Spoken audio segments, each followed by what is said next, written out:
Hi there, and welcome back to Steve's Speaker's Corner. It's Sunday, the 17th of January, 2021. So today I wanted to talk about something completely different. I wanted to talk about Russian politics, because today there's been a bit of a major moment over with our friends in Russia involving a guy that you might not have heard of called Alexei Navalny. So, I've had the pleasure of going to Russia on quite a few times. I was in Moscow, 3 elections ago, which gave one very fascinating insight. I've also travelled outside of the main centres of Moscow or St. Petersburg, and you really need to do that to get a real insight of what the country is and what it's about. Because much as I always say, Britain is not just London. To visitors here, you need to get out and about to see the real people, to understand the culture, to really know what's going on. That's probably even more significant in Russia, because Moscow and St. Petersburg, very, very different places to pretty much everywhere else in Russia. So, where shall we start? Russia pretends to be a political player. It pretends to have a democratic system. It pretends. It is an utter pretense. And anyone knows anything about the actual system of so-called democracy in Russia knows it's an absolute pretense, which they play to be at the international table. That's the only reason they do it, because it's a complete fallacy that they have any true form of democracy.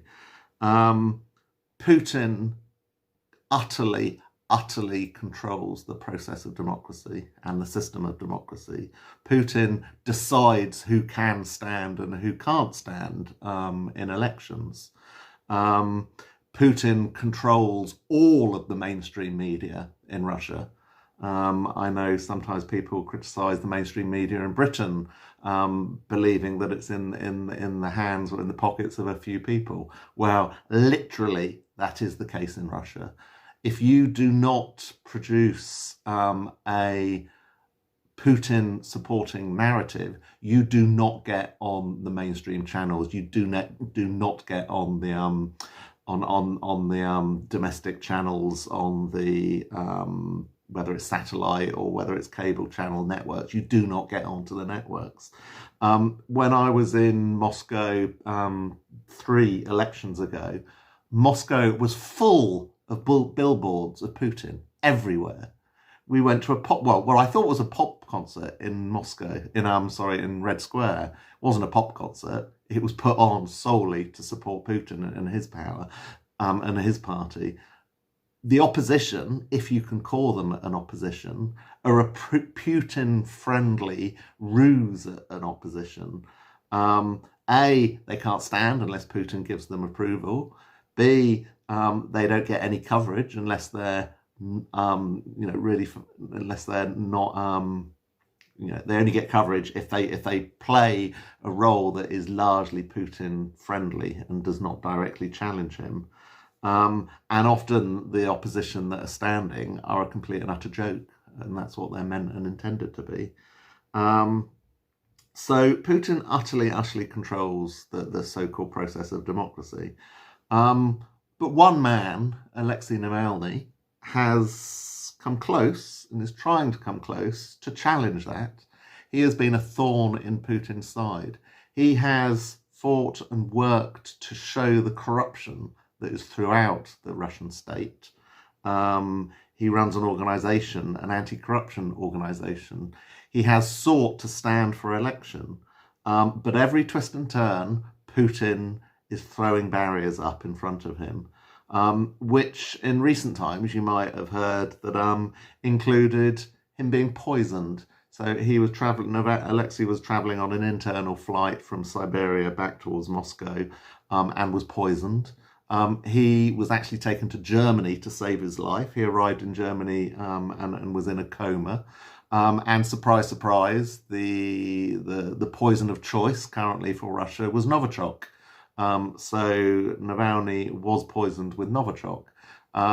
he managed to get out and get taken to Germany, where luckily he survived.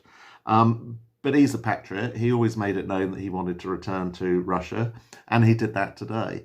And surprise, surprise, the Russians arrested him. Arrested him soon as he went through the airport. He had hundreds and hundreds and hundreds of fans waiting for him at the airport. So what did they do? Obviously, that wouldn't have given good PR to the government. So they changed the flight destination. They changed it to another airport in Russia, which was over an hour's drive away. So all his fans and friends and family and press that were waiting there obviously couldn't get to the new airport in time. And then he was arrested as soon as he arrived. And the reason that he was arrested was that they stated that he had failed to meet some of his bail conditions. Because as I said, they've thrown everything, including the kitchen sink at Navalny, in terms of made up charges left, right and centre. He had a suspended sentence when he was poisoned, when he was travelling back from Siberia. And actually that suspended sentence finished in December, so it finished a while ago. And they warned that they would arrest him when he came back for breaching those bail conditions of his suspended sentence. Now, the man was in a coma in Germany. What was he supposed to do? And clearly, Putin did not want him to return to Russia. That's why they made it very clear in advance. Suddenly announced out of the blue, oh, if you return to Russia, you will be arrested. Putin is so terrified of this man. Not only has he tried to kill him, not only has he now incarcerated him, not only does he disallow Navalny from standing in elections, including the presidential elections, Putin cannot even bring himself to say this man's name in public. He always refers to him as the vlogger, or basically just refuses to state his name. So Putin does a big Q&A session on TV every year, and questions are brought up at that, and he will absolutely not say the man's name, which quite frankly is childish, absolutely childish. So I always say, I know a lot of patriots in Britain, a lot of people on the right, a lot of conservatives, think Putin's a good guy. I think he's a strong, militarist, militarily patriotic guy that we should look up to and we should emanate. He is patriotic beyond doubt, but believe me, he is not a guy that we should look up to. He oversees a state apparatus that is corrupt, that is fraudulent. British businesses cannot trade in Russia in the normal way that we would trade in any other countries. Business is corrupt to the core still. He is a totalitarian dictator. Why is he so scared of anyone that gets anywhere close to being a potentially realistic and strong opposition to him, to the point of not even mentioning their names?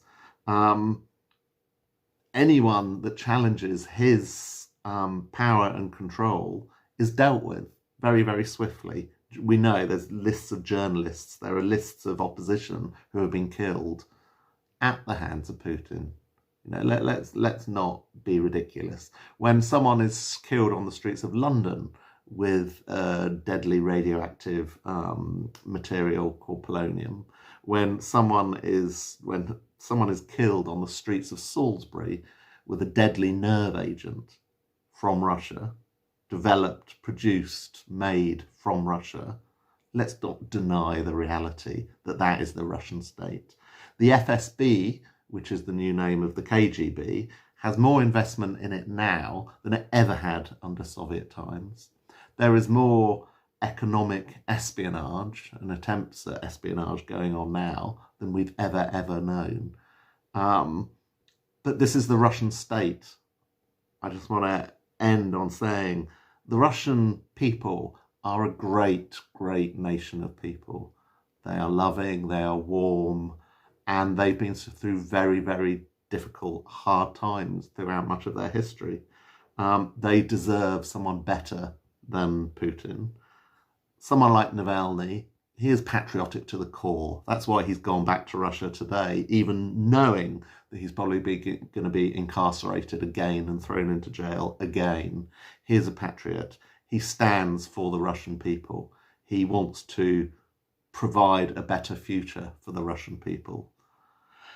Let's hope Putin's days will be numbered, but you wait and see.